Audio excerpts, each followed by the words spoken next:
ABC Cast Conexões, um podcast do portal ABC do ABC, onde as conversas sobre os mais variados assuntos se conectam com você.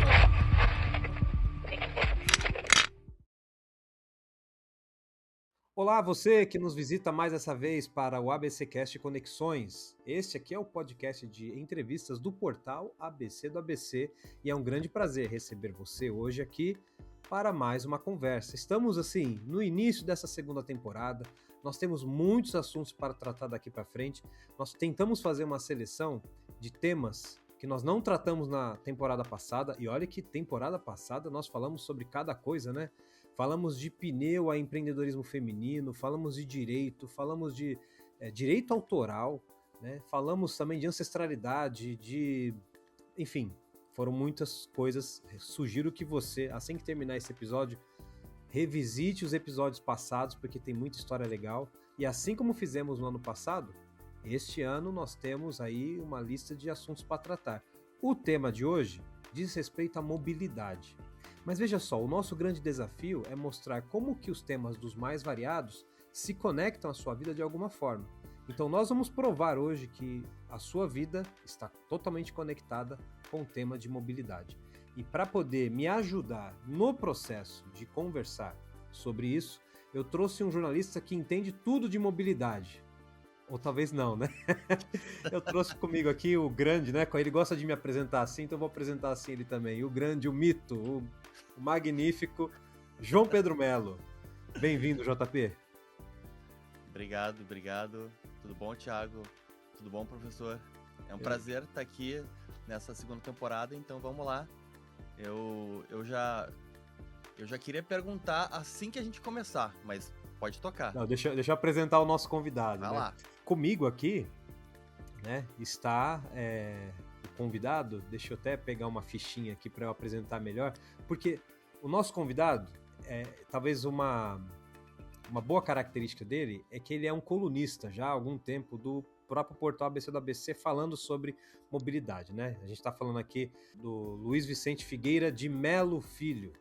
Apesar de Melo com 2 L's, não é parente do João Pedro Melo, que é o nosso jornalista aqui. Mas vocês têm alguma conexão na árvore familiar aí no passado. Mas é interessante o nosso convidado, porque ele é pesquisador, ele é professor credenciado da Unicamp, mas ele tem uma formação multidisciplinar que vai de um extremo a outro, assim. Então, ele engenharia mecânica, administração, comunicação e marketing, engenharia automotiva, engenharia elétrica, enfim. Ele está nos ramos da engenharia, mas também ele está com um pé na administração, um pé na comunicação, enfim. Este é Luiz Vicente, que nós estamos trazendo para conversar com você. Então, professor Luiz Vicente, colunista, jornalista, enfim, tudo que você é, bem-vindo a este episódio do ABC Cast Conexões.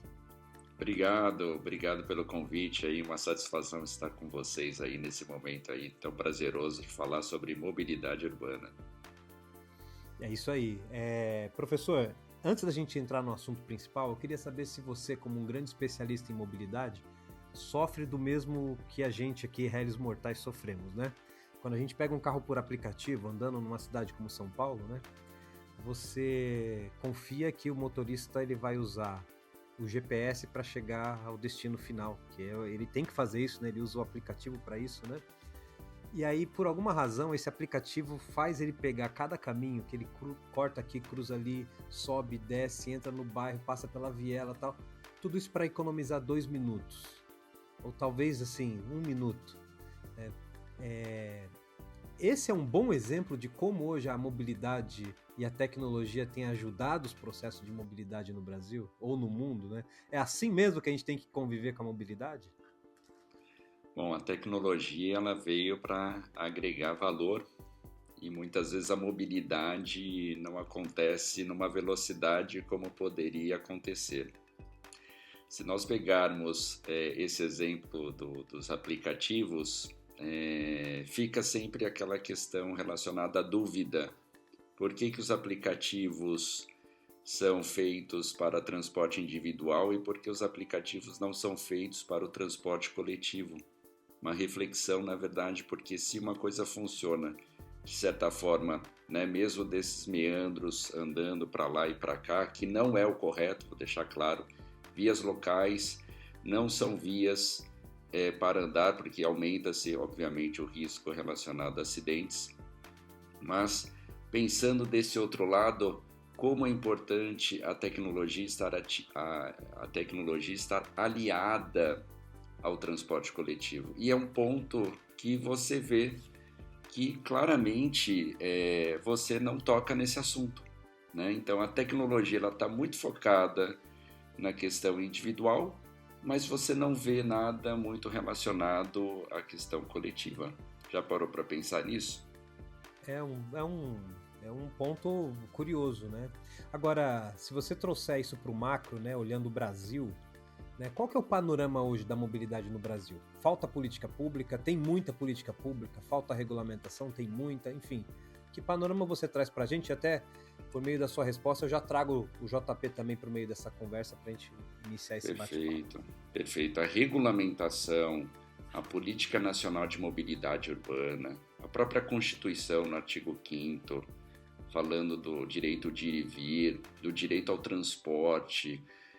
Se nós pegarmos os planos de mobilidade das cidades acima de 20 mil habitantes, se nós pegarmos tudo o que nós temos de leis, é uma coisa assustadora, quer dizer, tem uma quantidade enorme.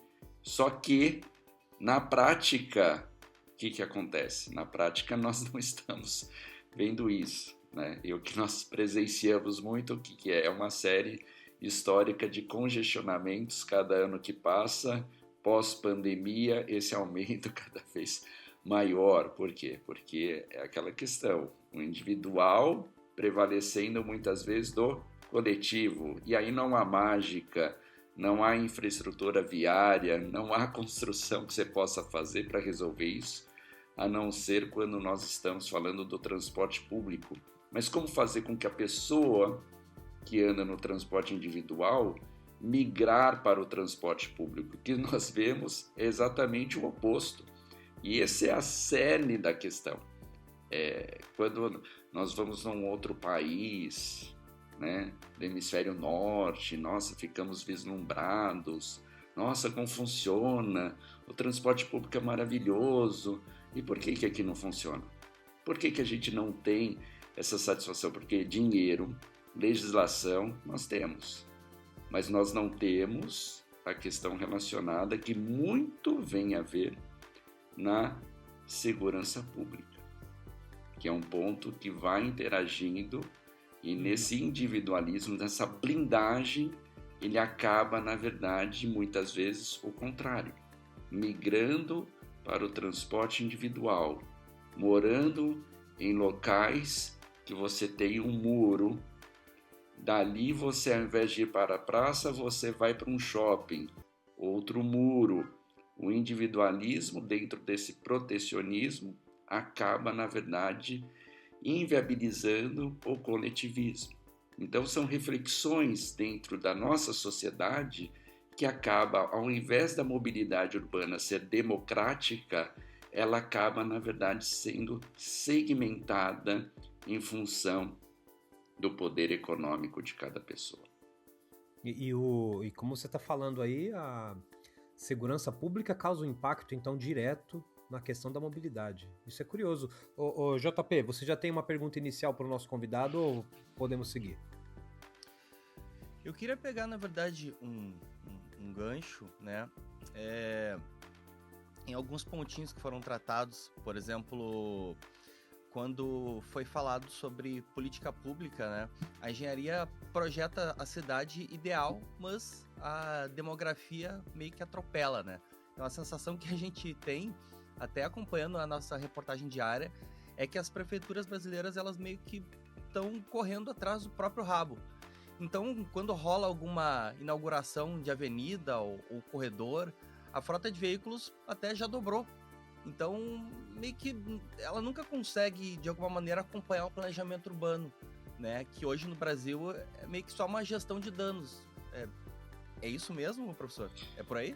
João, é por aí. E aí tem um ponto bem interessante, que nós pegarmos aí historicamente o século retrasado, quando o automóvel ainda não fazia parte do urbanismo das cidades,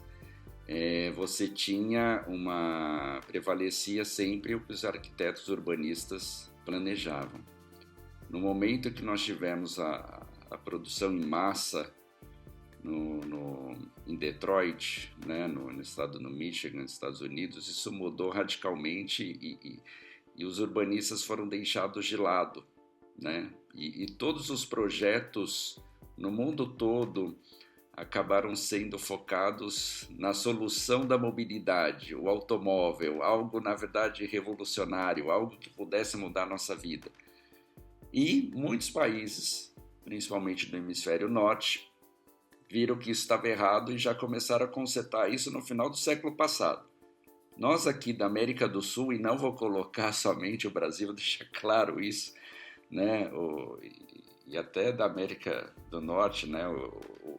Os países latinos, eles persistem na questão relacionada de um projeto do século passado, que é construir vias focadas para os automóveis. E isso acaba, de certa forma, e nós vemos hoje, naturalmente, dentro de um contexto que eu já acabei comentando, principalmente conforto e segurança pública, acaba, na verdade, tendo a questão segmentada por poder econômico na condução.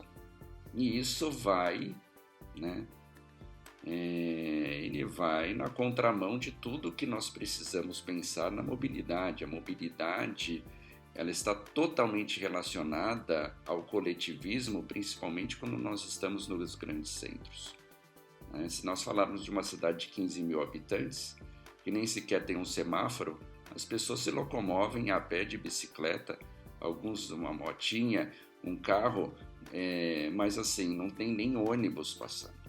Por outro lado, quando nós pegamos a região metropolitana de São Paulo, o próprio grande ABC, o que acontece? Tem aí milhões e milhões de pessoas se locomovendo. Só a região da zona leste da cidade de São Paulo, que vai para o centro e volta para a sua residência, é uma quantidade de pessoas que representa o país Uruguai inteiro.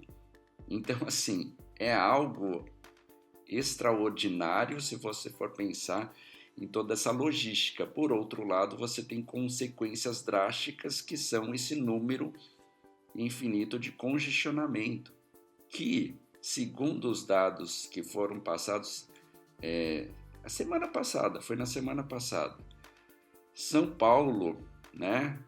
São Paulo, a cidade de São Paulo, no primeiro trimestre de 2025 para o primeiro trimestre de 2026, o congestionamento aumentou em 36%. Nós não estamos falando, aumentou 1, 2, não, na verdade, a cidade está parada, congestionada, e você não tem essa mobilidade que você deveria ter, que impacta diretamente na produtividade das pessoas. Se você chega estressado no seu trabalho, se você já chega cansado no seu trabalho, o que você vai produzir? Lembrando que você tem que voltar ainda para casa. Então, tudo isso tem uma consequência alarmante no planejamento de mobilidade. E não é falta de legislação. É falta, na verdade, da questão de nós pensarmos de forma coletiva. Ô Luiz, deixa eu aproveitar esse seu gancho e trazer, e você até citou aqui as regiões de São Paulo, né, a região metropolitana aqui. Vou trazer a conversa para dentro do ABC, porque está aqui no nosso quintal, né? Claro. Por exemplo, você citou cidade de 15 mil habitantes que não tem um semáforo. Na verdade, aqui no nosso quintal a gente tem Rio Grande da Serra, que tem perto de 50 mil habitantes, também não tem semáforo nenhum, né? Talvez a única sinaleira que tem na cidade é o que fica na linha do trem, que fecha a hora que o trem vai passar e abre a hora que o trem saiu, né? Mas assim, existe algumas coisas que eu fico pensando. São Bernardo do Campo e Diadema são duas cidades, uma tem a maior quantidade de habitantes e a outra, ela tem uma quantidade elevada de habitantes, mas um território pequeno. Então, o habitante por metro quadrado em Diadema é maior do que a de São Bernardo, embora São Bernardo do Campo você tenha uma quantidade expressiva de habitantes. Só que eles não são conectados com uma rede viária de trilhos, né? Então, quem vai de São Caetano, Santo André, Mauá, Ribeirão Pires até Rio Grande da Serra consegue fazer um trajeto de trilhos rápido, em questão de 30 minutos você corta essas cidades. Agora, quem mora numa ponta de Diadema e precisa chegar a São Paulo, ou numa ponta de São Bernardo e precisa chegar a São Paulo, o trajeto dessa pessoa é muito mais difícil, porque ela tem que depender exclusivamente ou do ônibus, que não é uma qualidade, não tem a qualidade absurda, né? Ou então ele vai depender de aplicativos ou do carro particular, né? Olhando assim, e acho que a região metropolitana inteira tem esse desafio, né? Mas olhando esses desafios, como a gente pode melhorar? Qual é o tipo de solução que a gente poderia propor na mesa aqui, que traria mais agilidade e benefício? Seja para esses que já têm o benefício do trilho, quanto para esses que não têm e, cara, tem um território gigantesco ou uma população muito grande por metro quadrado, né? Qual as dicas que a gente poderia dar nesse cenário? Não, perfeito, Thiago. A questão relacionada ao transporte público por trilhos, ele é fundamental para ter uma maior adesão. E por que tem maior adesão quando nós temos trilhos? Principalmente por causa do conforto que você tem. Quando você faz o trilho, o projeto da engenharia civil coincide com o projeto da engenharia mecânica, e as tolerâncias, quer dizer, o quanto você tem que ter de desvios, esses desvios na construção é em milímetros, porque você está falando de uma ferrovia. Quando você faz uma rodovia, né, uma ferrovia comparada a uma rodovia, o engenheiro civil ele vai procurar esses desvios em centímetros. Então só aí você vê aquele balanço, aquele solavanco, você andando no ônibus e o trem, ele muda essa concepção relacionada ao conforto e você não compete com as vias relacionadas ao transporte individual com o coletivo. Ali é totalmente coletivo. Se nós pegarmos o metrô, né, que agora está chegando no grande ABC, né, ele sempre chega bem no limite ali, mas não continua, por mais que seja do governo do estado de São Paulo e não algo relacionado à cidade de São Paulo. Ele acaba, na verdade, transportando até 60 mil pessoas por hora por sentido. Quer dizer, você enche um estádio de futebol em 40 minutos. É algo que o carro jamais conseguiria fazer algo parecido. Quer dizer, é o transporte que nós chamamos de transporte de massa. Por outro lado, pegando os valores hoje de uma construção de linha férrea, hoje ela está em torno de 1,1 bilhão de reais por quilômetro. Quer dizer, ela é um pouco superior a 1 bilhão de reais a cada quilômetro que se faz. E se nós pegarmos o contexto do Grande ABC, o Grande ABC foi a Detroit do Brasil. Então, o que acontece? Culturalmente, é a cidade dos carros, que prevalece em relação ao transporte por trilhos. E isso acaba, assim como Detroit, que tem meramente um monotrilho, e o investimento é focado exatamente o quê? Nas rodovias, nas vias para os automóveis. Por quê? Porque ali nasceu toda essa industrialização que nós temos hoje, que depois foi migrando para cada estados diferentes e no interior agora de São Paulo, mas tem culturalmente algo que hoje tem um preço muito caro em função dessa falta de investimento ao longo do tempo. E hoje, sem dúvida, o metrô, que está em vias de começar agora a ir para o Grande ABC, saindo ali da Lapa, na cidade de São Paulo, vai fazer com que você tenha um deslocamento mais coerente, compatível e coletivo. Porque por mais que você tenha os ônibus, por mais que você tenha os ônibus maiores, os BRTs, as vias, elas já estão construídas, já está constituído. E o que nós vemos muitas vezes no Grande ABC é que, como as cidades são extremamente conectadas, a mesma rua pode ter municípios diferentes, essa gestão pública aumenta ainda mais o desafio que você tem para equilibrar a questão do transporte público, né? Já entrando, como é que algum município pode oferecer tarifa zero e o outro, na verdade, acima de R$5 a tarifa? Então, o que você faz? Você faz um deslocamento em massa dentro dos municípios que fica saturando um ponto em relação ao outro. E essas decisões têm que ser, na verdade, coletivas. Né? Luiz, isso tem outro impacto agora. Isso falando assim, de realidade do dia de hoje aqui no ABC. São Caetano, que oferecia essa tarifa zero, como o sistema deles sobrecarregou e estava gerando um certo colapso, agora eles querem proibir a tarifa zero para quem não é da cidade. Só o morador local vai poder ter a gratuidade no transporte. Então, você acaba tirando um benefício por falta de planejamento das cidades do entorno. Né? O professor falou bastante sobre a parte das pessoas, né? E eu acho bem curioso, porque eu já trabalhei na assessoria do CAL, né? E na época que eu atuei com eles, eu tive a honra de entrevistar o Jangel, né? Que legal. O autor de Cidade para Pessoas, que é incrível, assim. Foi incrível. E até me recordo de quando eu conversei com ele, eu até retomei um ponto que ele tocava quando falavam sobre cidades planejadas, né? Ele dizia que, por exemplo, traziam para ele bastante Brasília, né? E ele falava que Brasília é uma espécie de cidade maravilhosa em termos de planejamento para se observar no seu jatinho luxuoso dentro do ar-condicionado, né? Então foi uma crítica curiosa. E aí, pegando esse gancho, a gente vive uma febre de Smart City e aplicativo que promete resolver tudo, né? Mas, de novo, como o professor falou, né? A escala humana, né? E como o Jangel defendia, quando eu entrevistei ele, o problema é de comportamento. Então, adiantaria, né? Nós termos um sistema mais tecnológico do mundo, sei lá, aqui no ABC, e a nossa cultura ainda enxergar o ônibus como uma coisa que não deu certo. E como o professor deixou bem claro, né?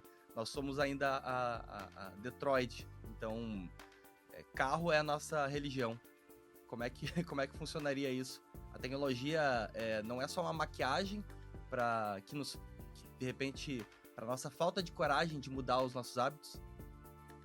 Exatamente. Esse é o grande desafio. E uma coisa que eu tenho estudado, tem alguns alunos que gostam muito desse tema e a gente tem muito trabalhado nisso, foi algo que em 2014 aconteceu, mas depois rapidamente foi, na verdade, foi bloqueado pelas prefeituras de São Bernardo e de São Paulo, que era um ônibus coletivo que fazia esse trajeto de São Bernardo até a Berrini, na cidade de São Paulo, porque tem um número muito grande de pessoas que moram no Grande ABC e vão trabalhar na Berrini, que acaba sendo um centro empresarial. E isso foi uma forma uberizada do transporte coletivo. E no momento que recolheu todas as taxas e começou a acontecer, rapidamente as prefeituras cortaram essa forma, que era uma nova tecnologia que estava chegando, uma tecnologia que você escolhia o seu assento dentro do ônibus, que você podia ver o local onde queria parar dentro de uma previsibilidade, tanto de chegar no ponto onde você está, até a previsibilidade de chegar até a questão relacionada ao centro empresarial. Mas, enfim, foram alternativas voltadas às pessoas, né? Quando a gente fala de Jangel, fantástico o comentário, porque a cidade tem que ser feita para as pessoas e não para os veículos, deixar claro isso a gente está engatinhando ainda, mas foi uma alternativa que isso acabou ficando somente em cidades mais distantes. Hoje nós temos entre São Paulo e Campinas essa forma uberizada, mas ela não ganhou força como poderia ganhar por uma questão de conflito contratual, por licitações, por concessões de ônibus que já percorriam essa determinada via.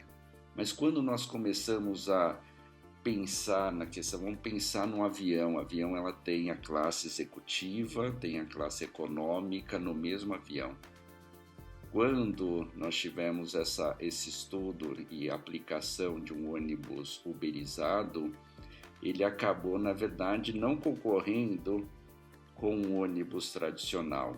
Ele foi de uma forma de tirar pessoas relacionadas ao automóvel e buscar uma alternativa, que é uma dor que as pessoas tinham dentro dessa possível segurança, como eu falo, do conforto relacionado. E acabou sendo cortado, isso já foi há 12 anos atrás.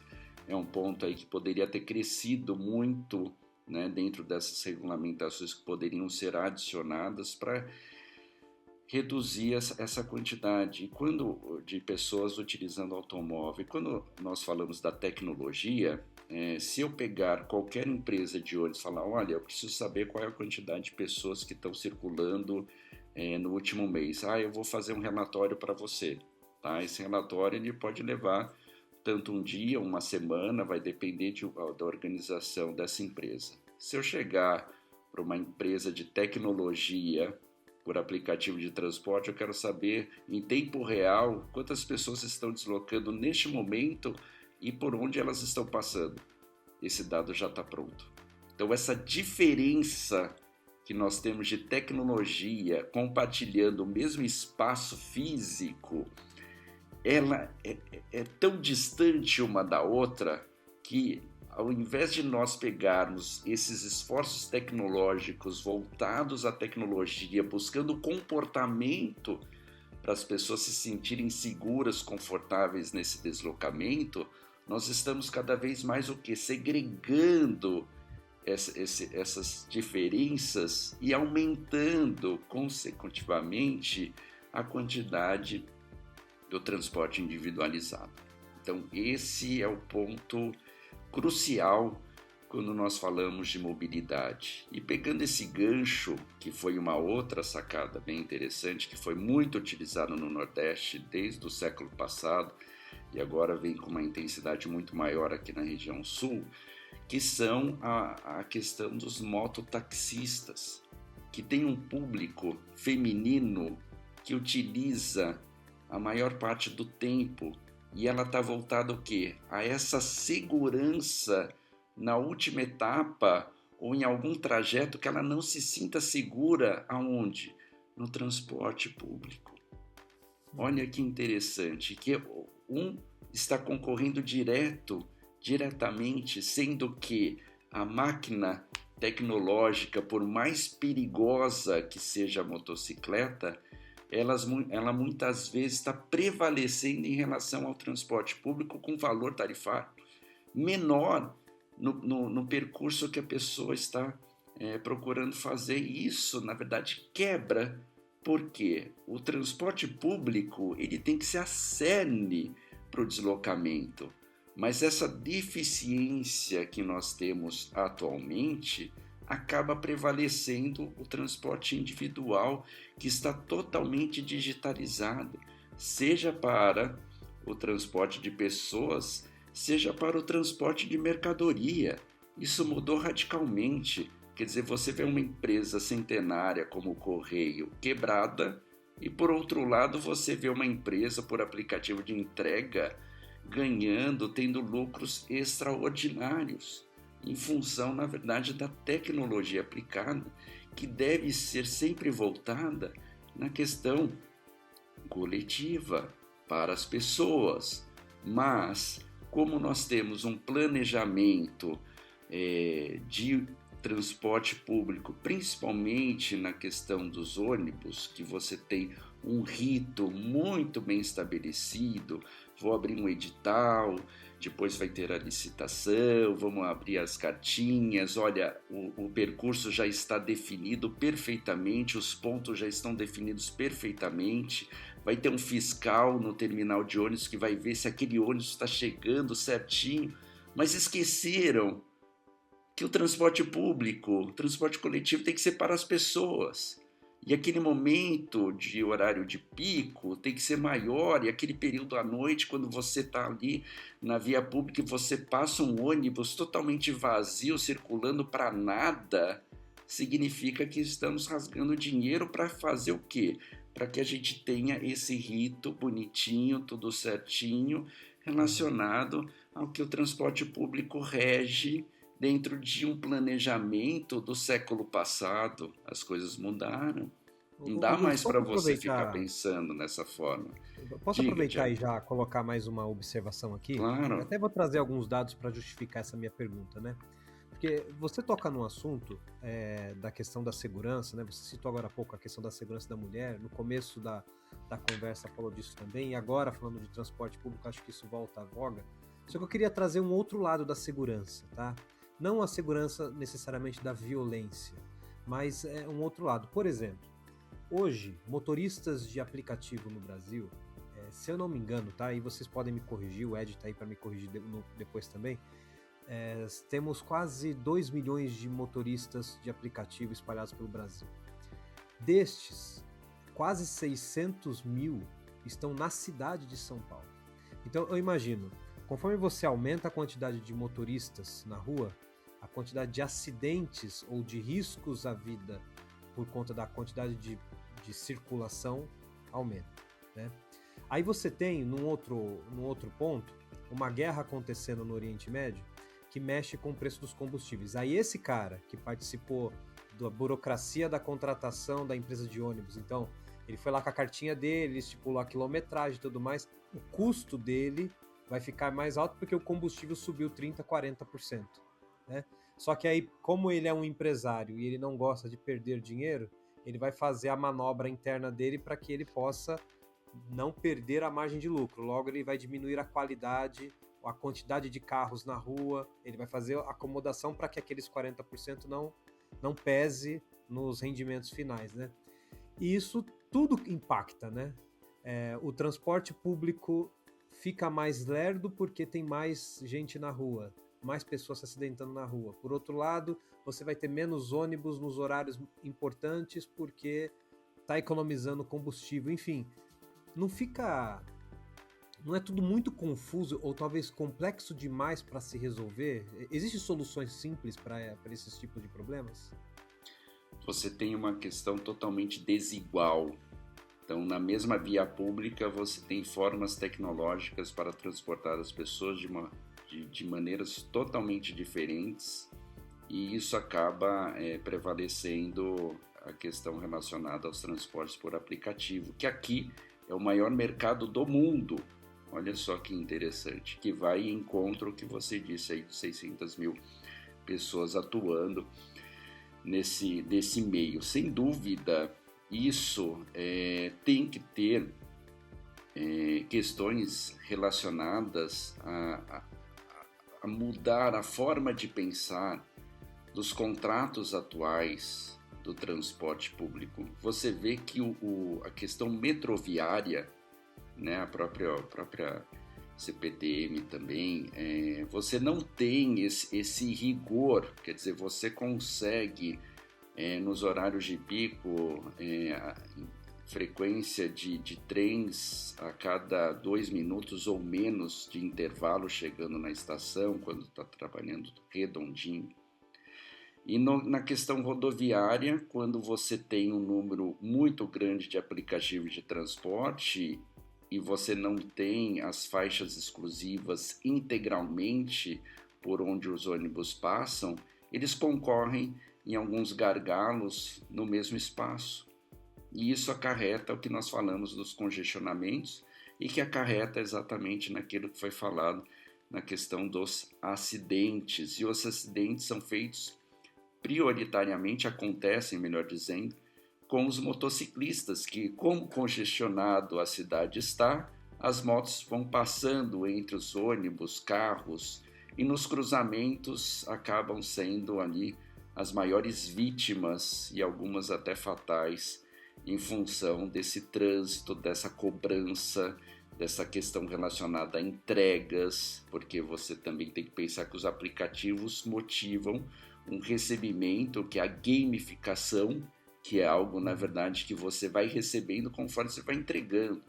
E um dado bem interessante é que nós nunca presenciamos um número de infrações tão relevantes a qualquer momento visualmente nas vias públicas, né? Principalmente no caso dos motociclistas, né? Andando na calçada contramão, não respeitando nenhuma sinalização, em função do que ele está sendo premiado em relação ao que ele está ganhando ali no dia a dia. Então, tudo isso, essa complexidade da mobilidade, essa desigualdade tecnológica, essa bonificação para alguns em relação a outros, tudo isso acarreta esse dano econômico, pensando nas vítimas de acidentes e na questão das pessoas que procuram se locomover de uma forma mais segura, tranquila, confortável, mas que de fato isso acaba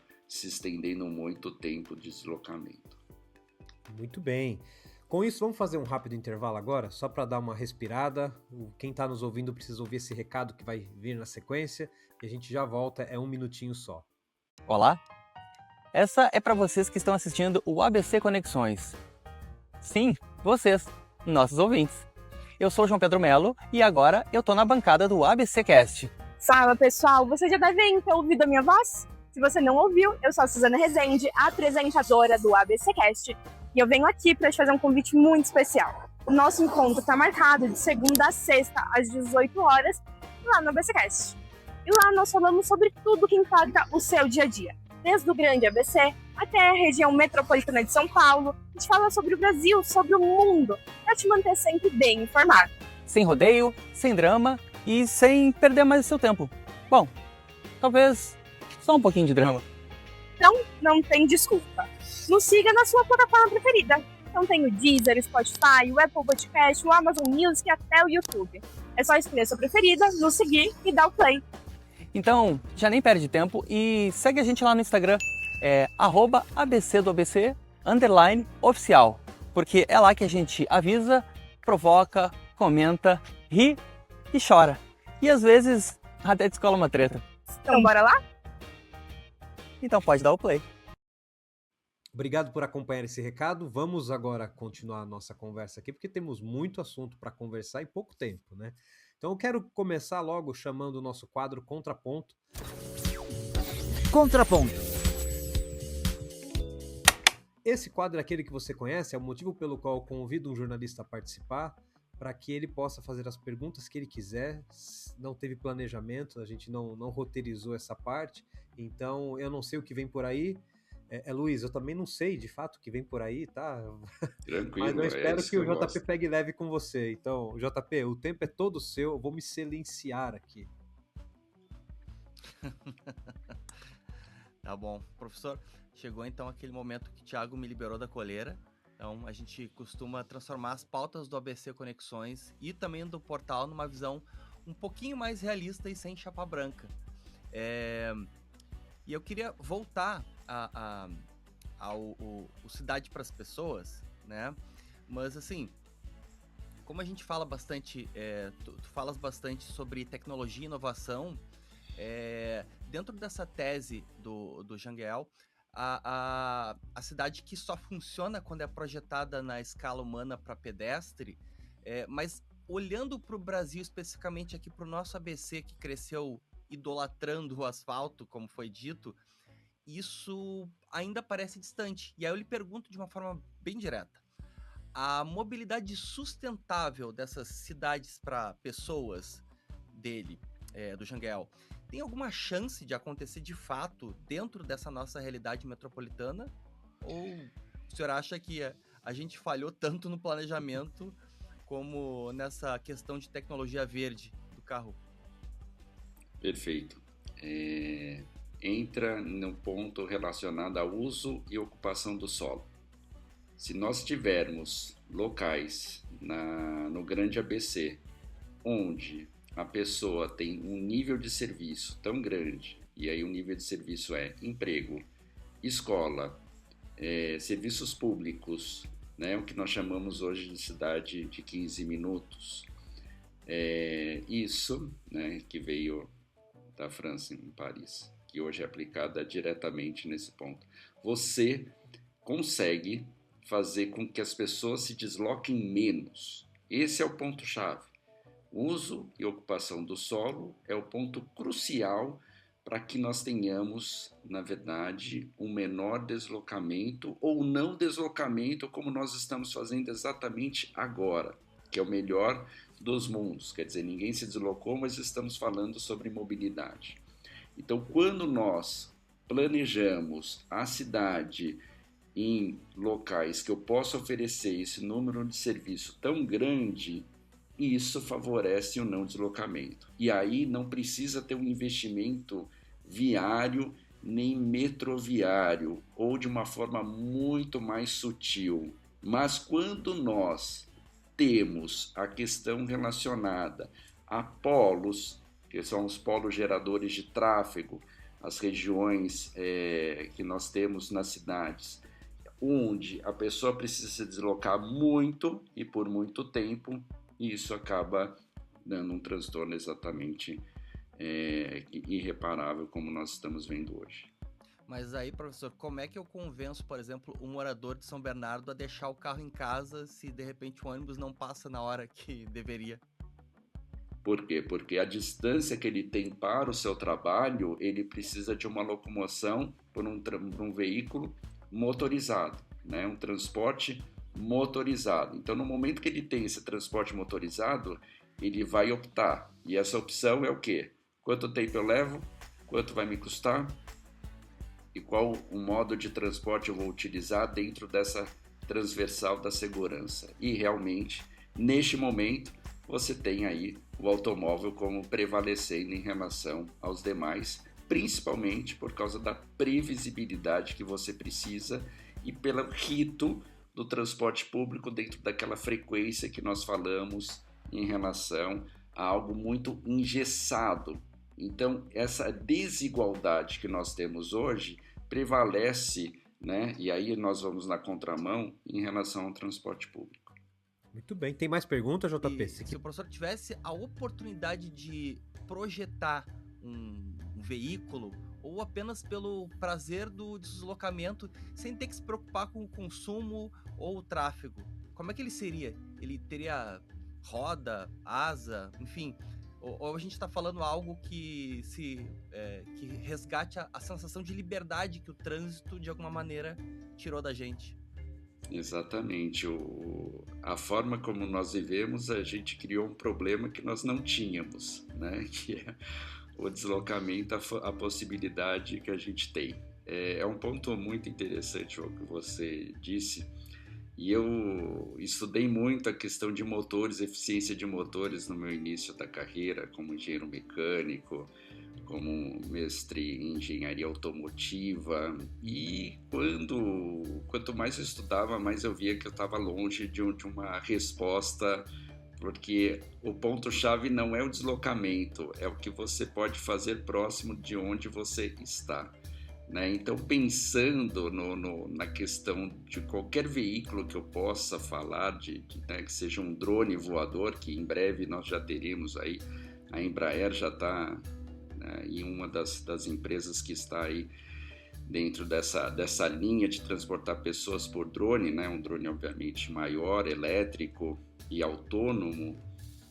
Isso não justifica absolutamente nada. O que nós precisamos é sempre pensar em como não nos deslocarmos com tanta frequência e deslocarmos, obviamente, no momento de recreação, lazer, que é o melhor dos mundos, dentro de um tempo que não seja os horários que tenham essa intensificação, porque um ponto relacionado ao trânsito, fugindo um pouquinho, Jô, da sua pergunta, e a gente não falou aqui, mas são os horários, né? São Paulo né, a região metropolitana de São Paulo acaba sendo constante o número de congestionamentos, mas muitas cidades elas têm um determinado horário de congestionamento. Você fugir desses horários é o ponto-chave, e aqui na região metropolitana de Campinas é a mesma coisa, a dependência do automóvel é a mesma coisa. Essa mudança de hábito, de horário, dentro, obviamente, do que você consegue, do que você trabalha, do que você atua, ela facilita muito a questão do deslocamento. E é uma política pública que não é muito lembrada, que são, na verdade, essas diferenças de horários de entrada e saída que poderia favorecer e diluir esse congestionamento que a gente vê nas grandes metrópoles. Ou seja, né, professor, a gente sempre volta para essa questão do... a prerrogativa do walking distance sempre vai acabar sendo o planejamento mesmo, né? Para quem tem essa chance de, como o professor falou, tudo próximo, né? Já tá tudo ali, é melhor, é tão melhor, é tão qualidade de vida, né, professor? Exato, essa proximidade e você poder conhecer as pessoas é fantástico. Eu tive um amigo, colega professor, que mora em Barueri, e ele ia para o centro de São Paulo lecionar, e ele falava, não aguento mais o carro. Eu falei, você já pensou em ir de trem? Não pensei. O que você acha? Tem ponto de ônibus perto da sua casa? Ele falou, na frente de casa tem um ponto. Eu falei, você já fez? E depois de 6 meses eu conversei com ele, ele falou, Luiz, você mudou minha vida. O que foi? Eu nem lembrava o que eu tinha falado. Ele falou, gente, eu comecei a conversar e conhecer as pessoas que moram no meu prédio. Eu não conhecia as pessoas que moravam no meu prédio e comecei a conhecê-las pelo fato de estar no ponto de ônibus. Olha que fantástico, né? A cidade tem que ser feita para as pessoas e não pela blindagem dos veículos, você ultra protegido para ir no local. Então, assim, isso mudou a concepção de convívio dentro da cidade que ele está e nessa migração que ele tinha de ir e voltar todos os dias. Quer dizer, ele começou a ver o comportamento, o convívio, o hábito das pessoas. Isso é gratificante você ter. E eu, como professor e como eu analiso, eu fico o tempo todo analisando, seja no trânsito, seja andando em todos os locais, exatamente nisso. Como é o comportamento, como é difícil, né, como o João me provocou aqui, como é difícil quebrar essa barreira, porque assim está tão intrínseca a dependência de uma blindagem de 4 rodas, que a pessoa nem sequer pensa numa outra possibilidade, né? E os aplicativos de transporte acabam muitas vezes ocupando esse espaço que deveria ser o transporte público. Ô JP, eu acho que de tudo que a gente conversou aqui, eu posso presumir, tá? Se a gente fosse colocar o veículo favorito aqui do Luiz Vicente, né, que vamos colocar uma regra, né, que ele não tivesse que andar a pé, porque eu já sei que a pé o veículo favorito dele é a sola do pé, né, mas talvez o veículo que ele pudesse substituir por andar a pé seria aquele overboard, né, você só sobe em cima e vai andando devagarinho assim, porque você pode chegar ali na praça, dá tempo de você conversar e cumprimentar a vizinha, tá tudo certo, né? É um veículo mais simples, né? Mas... Um teleférico não rolaria também, não, professor? O quê? Nem um teleférico? Não temos chance? O teleférico já é algo já usado na América Latina, ali, Bolívia, Colômbia, já tem teleférico. Tem essa proposta, inclusive, na cidade de São Paulo, mas é aquela questão sempre relacionada à gestão, né? Não pode virar o que virou no Morro do Alemão, no Rio de Janeiro, né? Que fez um baita investimento e hoje está parado. Mas é uma alternativa, sem dúvida, né? E os trilhos, né? Os trilhos, eu estou ansioso para chegar, não que eu queira que chegue em 2031, mas que tenha essa estação de trem que vai ter aqui em Campinas, que eu vou para São Paulo, né? O trem Intercidades vai ser fabuloso, porque aí eu não vou precisar do automóvel para ir para São Paulo. Isso vai ser maravilhoso. E o projeto Rio-São Paulo também, né? Naquele trem de alta velocidade, seria uma outra maravilha, né?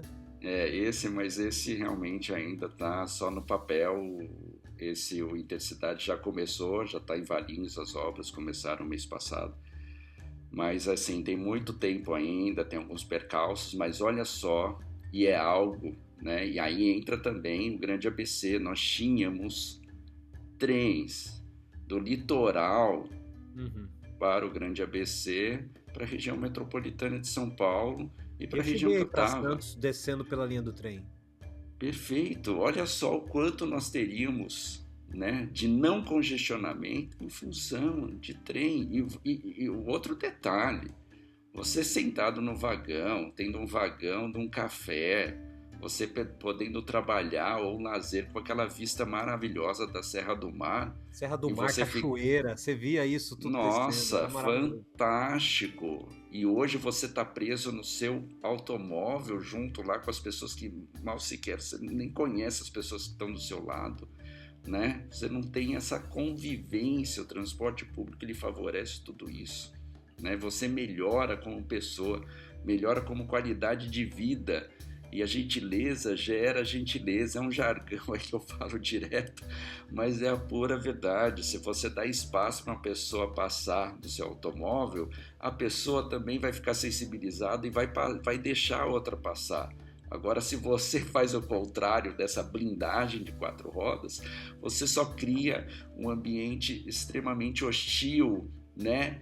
E predatório na mobilidade, na locomoção que é pública, né? Todo mundo precisa locomover e a gente precisa fazer isso de uma forma uniforme, coletiva e juntas, né? E não de uma coisa individual. Nós precisamos deixar de individualistas. E hoje eu faço eco nesse otimismo de vocês aí, já vendo a manchete no ABC do ABC, imagina? Prefeito promete teleférico na Lions. Imagina só. Ô, JP, não sei, acho que é porque você não conheceu essa história aqui, mas aqui no ABC, a gente teve um prefeito um tempo atrás que teve o plano do teleférico. O teleférico ia sair do centro da cidade, ia para um ponto turístico, e desse ponto turístico ele ia para um dos bairros distantes que beira a represa, e o objetivo dele era trazer turistas para conhecer isso, mas também fazer a mobilidade daquele pessoal que morava naquele extremo para o centro em questão de 15 minutos, ao invés de demorar mais de 40 circulando pela linha do ônibus, né? Só que as pessoas, assim, olharam o projeto e acharam tão absurdo, tão bizarro colocar um teleférico no meio da cidade, que afundaram o projeto dele. O cara tentou uma reeleição, ele teve menos votos que os vereadores, de tão impopular que ele ficou, porque ele defendeu esse projeto do teleférico. Mas aconteceu já aqui. Eu vi, tava no meu estudo de pauta. Essa foi a piada. Eu lembrei dele porque eu fui secretário de comunicação nessa época desse prefeito. Nossa, a porradaria foi linda. Você sabe do detalhe. Eu sei do detalhe. A gente fez bastante perguntas. Desculpa, Luiz. Não, só a questão do teleférico. O teleférico ele só dá certo se tiver um urbanismo chamado urbanismo social, que foi feito na cidade de Medellín, na Colômbia, exatamente por um local que era rodeado do narcotráfico, e você deu a questão de parques, a questão de serviços associados às pessoas que moravam naquela região, e claro, com o teleférico. Então, assim, o teleférico por si só ele não funciona. Você precisa ter um urbanismo voltado àquela região que favoreça as pessoas terem valor do local onde vivem, e isso reduz drasticamente a criminalidade, que foi o ponto-chave na cidade de Medellín com o urbanismo social. Talvez esse foi o nosso erro. O nosso prefeito lá queria que a nossa cidade fosse igual Gramado. Depois ele olhou e queria que fosse igual outra cidade que tivesse... Eles iam nas cidades que tinha teleférico e falavam, quero minha cidade igual essa aqui.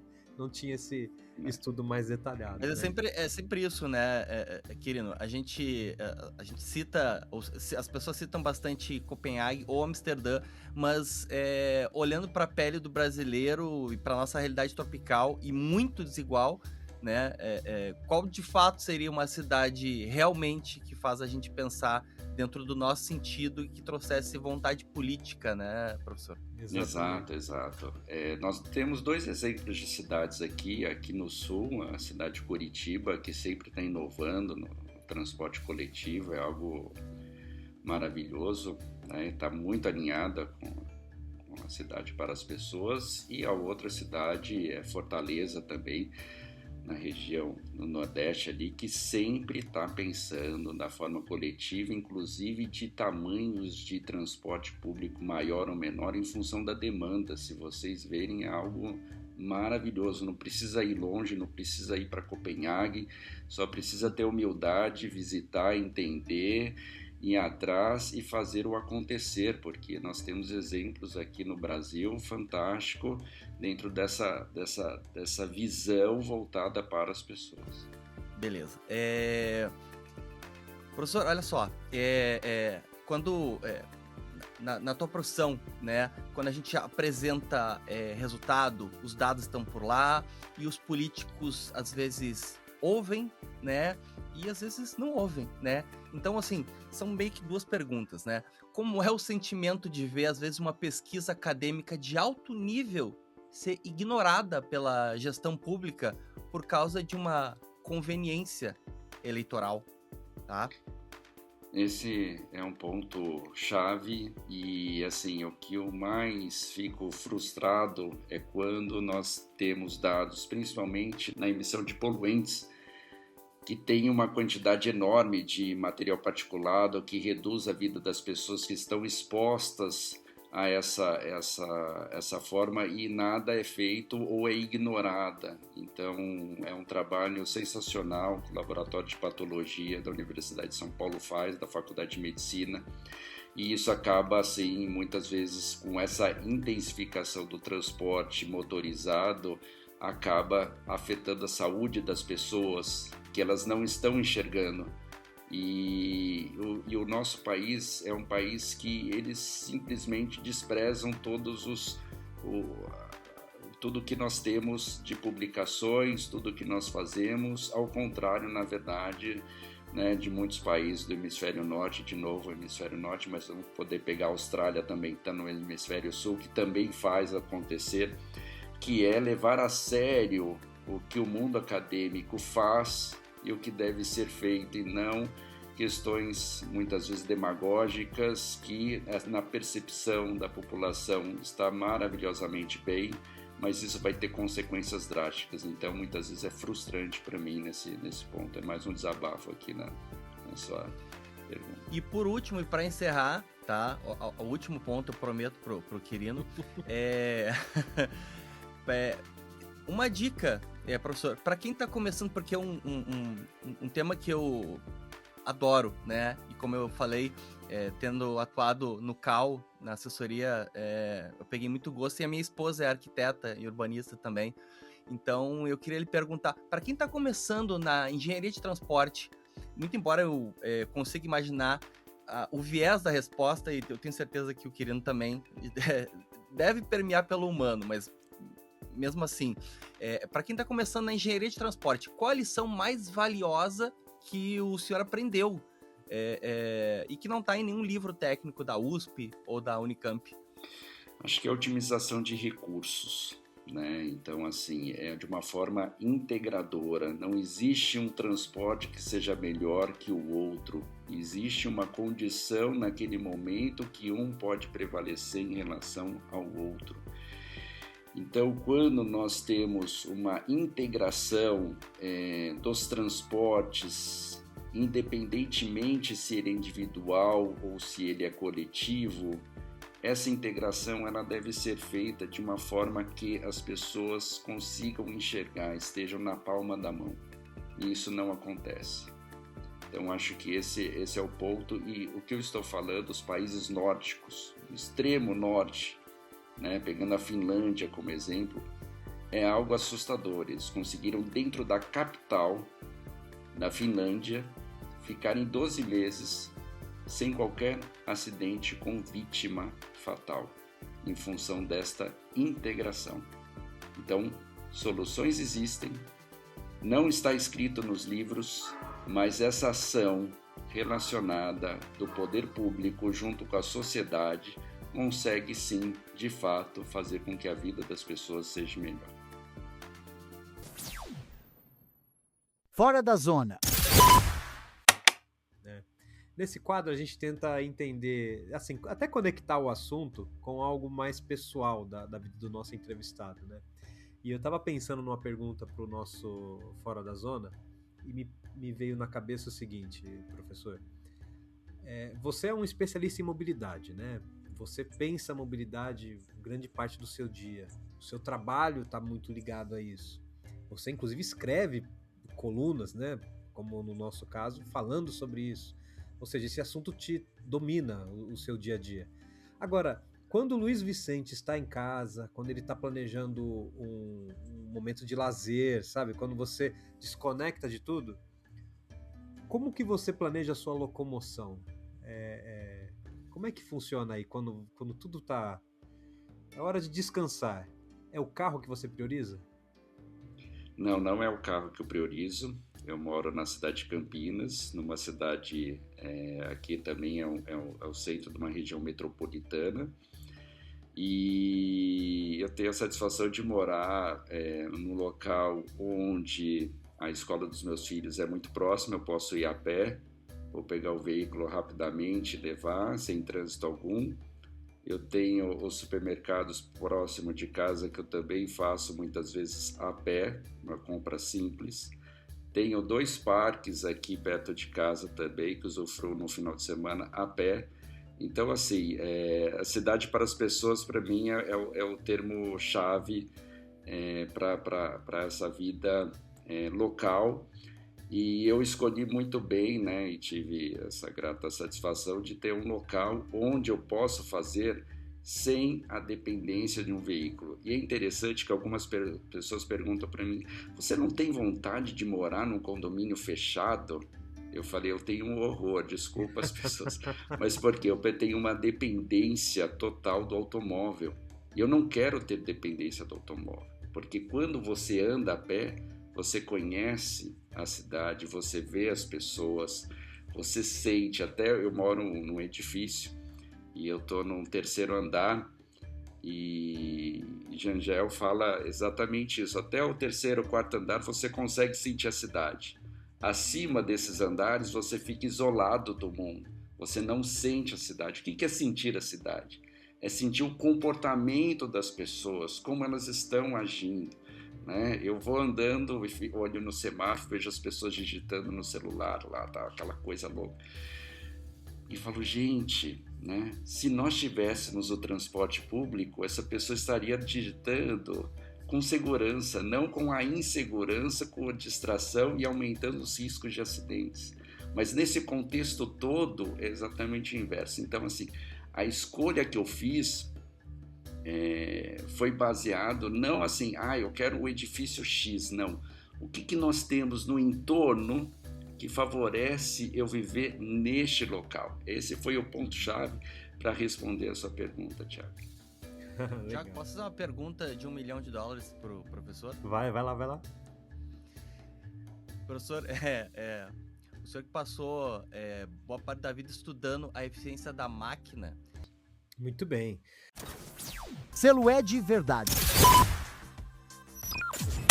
Fizemos muitas perguntas, ainda existem outras a serem feitas, e eu gostaria de convidar aqui o nosso mestre Edivaldo Baroni, nosso produtor, diretor, assim, ele é a alma desse programa, para ele nos atestar se essa nossa conversa aqui foi validada. Ele, durante a nossa entrevista, ele ficou avaliando todos os dados que foram citados, as informações que foram ditas e fazendo o fact-checking em tempo real aqui, para depois atestar se essa conversa foi de verdade ou não. Então, Ed, pergunto para você agora, temos o selo É de Verdade hoje?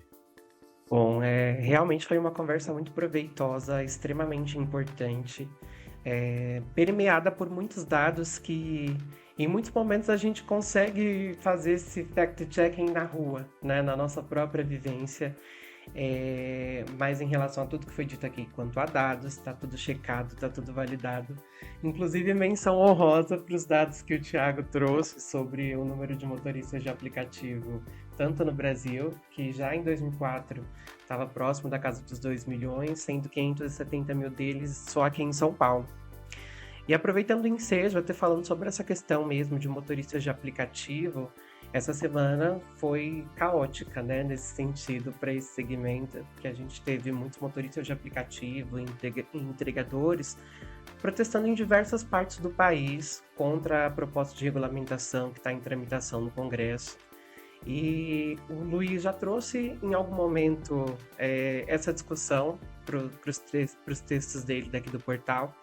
E eu queria aproveitar esse momento para te questionar também, Luiz. Qual que seria o melhor caminho, o caminho mais equilibrado para a resolução dessa regulamentação agora? Uma regulamentação que não inviabilize o serviço, mas que também não deixe os trabalhadores desprotegidos.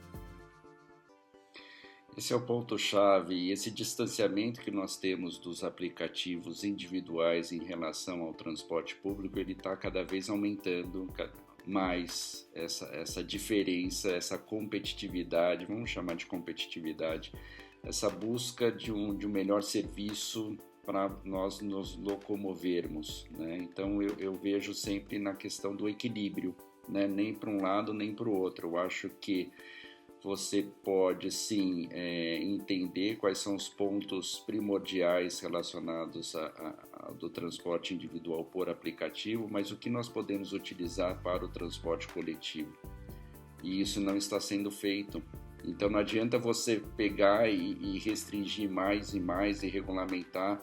Nosso país é um país de maior número de regulamentações e leis, então não é por falta de lei que a gente precisa, por uma forma, na verdade, de se nós não estamos conseguindo competir com os aplicativos, o que nós podemos fazer para que o transporte público seja próximo do transporte por aplicativo. E essa questão da uberização do transporte coletivo, eu acabei deixando de falar, mas na cidade de Las Vegas, pelo aplicativo, você consegue, que é particular, você faz o contrato do ônibus, que é um ônibus uberizado, e você consegue comprar a passagem do metrô dentro da plataforma uberizada. Olha só que dinamismo que você tem num país dos automóveis. E isso é o que nós precisamos, é ter alternativas. Não é que eu estou falando para fazer a mesma coisa, longe disso, mas alternativas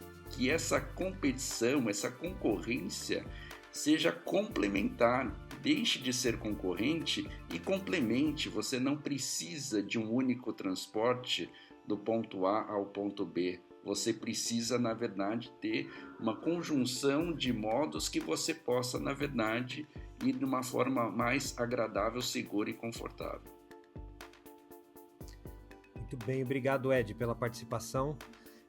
A gente precisa caminhar aqui para o encerramento, porque nosso tempo tá estourando. Então eu gostaria de chamar só o último quadro antes da gente se despedir, que esse é um quadro que a gente gosta bastante, porque é o Entrevista Reversa, né? Entrevista Reversa. A gente vai inverter os polos aqui, Luiz Vicente. A gente quer colocar você agora como perguntador e vamos deixar o JP e eu para te responder. E a gente vai tentar te responder com a mesma habilidade que você teve em encarar as nossas perguntas, né? Como o JP é nosso convidado, jornalista convidado, eu vou tomar a liberdade de deixar ele responder, caso a pergunta for muito difícil. Se a pergunta for mais fácil, aí eu tento responder. Tá? Então, se você pudesse fazer alguma pergunta para nós aí dentro do universo da mobilidade que nós conversamos aqui, o que a gente poderia responder para você? Bom, eu vou, mas Thiago, você pode também contribuir, claro, aí, porque claro. A pergunta é para o Grande ABC. Existe algum local do Grande ABC que eu tenha uma microcidade de 15 minutos? Olha, eu vou ter que responder, tá, JP? Vai lá, por favor, né? Não me bota nessa. Sim, existem. Aqui, por incrível que pareça, nós temos. Eu vou usar a cidade de Santo André como exemplo. Nós temos pequenas ilhas dessas de 15 minutos, né? Aqui onde eu estou mesmo, né? Eu moro num prédio, numa região aqui da cidade. Se eu saio da minha casa e atravesso a rua, eu tenho um shopping center, eu tenho um supermercado daqueles grandes, né? Hipermercado, eu tenho uma feira. A única coisa que eu não tenho próxima é um hospital, mas assim, escola infantil e tudo próximo. Se eu for no bairro ao lado, e é até gozado isso, muitos bairros que tem aqui, eles parecem que tem o seu próprio centrinho do bairro, né? Que tem aquela rua cheia de banco, comércio, que vende capinha de celular a sapato, roupa, enfim, tem tudo. Então isso funciona bem porque as pessoas acabam se centralizando naqueles bairros e elas só saem mesmo do bairro porque elas vão trabalhar. Porque o que falta no bairro é o emprego para que elas se mantenham ali naquela região. Mas é engraçado notar que quando você tem tudo perto, você se desloca menos, né? E aí você pode acessar qualquer coisa no serviço próximo. E aí eu vou aproveitar para a gente poder caminhar para o encerramento, até as despedidas, e vou dar um outro exemplo, que talvez o professor, se você não conheceu esse exemplo ainda, é um local legal de se avaliar, tá? Eu fiz uma viagem uma vez para Salt Lake City, que é a capital do estado de Utah, né, nos Estados Unidos, e eles têm um meio de transporte lá que é como se fosse esse monotrilho novo que estão instalando em São Paulo, sabe? É um trenzinho que corta a cidade. Ele conecta um campus universitário com outro, num outro extremo. Então ele atravessa a cidade inteira.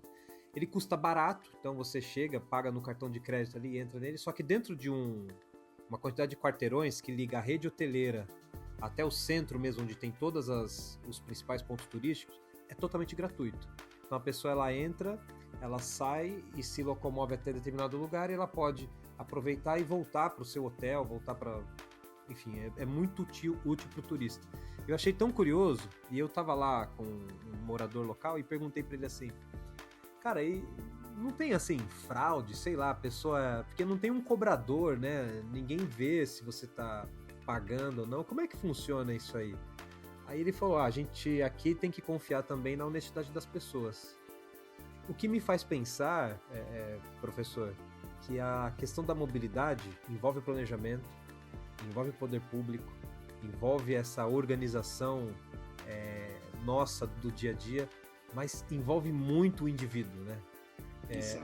A decisão do indivíduo de fazer a coisa certa, ser gentil no trânsito, dar passagem, evitar aquela confusão, mas também ser muito honesto na hora de fazer as coisas, né? Ser mais humano, né? Acho que isso tudo resume bem a nossa conversa. Com isso, eu gostaria de agradecer a participação desses nossos dois brilhantes convidados, JP e Luiz Vicente. Queria abrir um minutinho para cada um de vocês para se despedir, passar os seus recados finais, indicar onde as pessoas te encontram, redes sociais, aquelas coisas todas. Então, vou me despedir primeiro do nosso ilustre convidado, Luiz Vicente. Já agradeço por todas as informações. Eu acho que faltou muita coisa para a gente falar, o que dá gancho para um próximo episódio, né, para a gente poder continuar essa conversa. Mas o tempo é seu, despeça-se como você achar melhor. Maravilha, obrigado mais uma vez pelo convite. O que nós falamos aqui nada mais é do que cidadania. Então, todos os exemplos que nós falamos aqui é cidadania, que nós aprendemos isso na escola, na família e na sociedade. Esse é o ponto-chave, educação, que a gente nem falou aqui, mas é o que torna, na verdade, o ponto primordial para nós crescermos como cidadãos. Um abraço aí, obrigado mais uma vez pela oportunidade. Muito obrigado. E JP, meu parceiro de longas entrevistas, é o momento de você se despedir, meu caro. O tempo é seu. Olha, primeiro pro professor, agradecer pela aula, né? e tirar um urbanista que eu consegui entrevistar dos livros para a vida real, assim, foi incrível. Então, obrigado, Luiz. Obrigado por aguentar esse bombardeio e descer da academia e vir pro asfalto quente, que é pra gente conseguir debater o mundo real. Obrigado, um abraço e até a próxima. Obrigado. Com isso, então, a gente se despede. Você já sabe o que precisa fazer agora, né? Aquele recado básico, se você já acompanhou até aqui, por que não? Curta esse vídeo, compartilhe nas redes sociais. Lembrando que nós teremos agora uma matéria especial produzida pelo Ed, falando inclusive mais informações que talvez não vão entrar na edição desse episódio. Então, confere lá, tem muita informação legal e você vai se surpreender com o conteúdo. Compartilha com seus amigos, faça esse podcast chegar naqueles que precisam, inclusive nos tomadores de opinião, nos tomadores de decisão, formadores de opiniões que discutem o meio que nós vivemos, né? Então é importante essas pessoas saberem o nível dessa conversa e as dicas que nós entregamos aqui. Eu espero, como seu host aqui, encontrá-lo no próximo sábado com um novo tema, e a gente tem muito assunto para tratar, viu? Essa temporada a gente está falando de mobilidade, mas falamos também de bastidores da TV, estamos falando de inteligência artificial, marketing, a gente está indo longe. Tá? E são todos assuntos que conectam com a sua vida. Então, muito obrigado, a gente se vê no próximo sábado e até mais. Apresentação: Tiago Quirino. Jornalista convidado: João Pedro Melo. Entrevistado: Luiz Vicente Filho. Edição: Rodrigo Rodrigues. Produção: Ed Baroni. Direção: Tiago Quirino. Direção-geral: Alex Faria. Este programa é um produto do portal ABC do ABC. As opiniões manifestadas pelo entrevistado não refletem necessariamente o posicionamento do portal ABC do ABC. Para se manter informado sobre tudo o que acontece na região, acesse www.abcdoabc.com.br.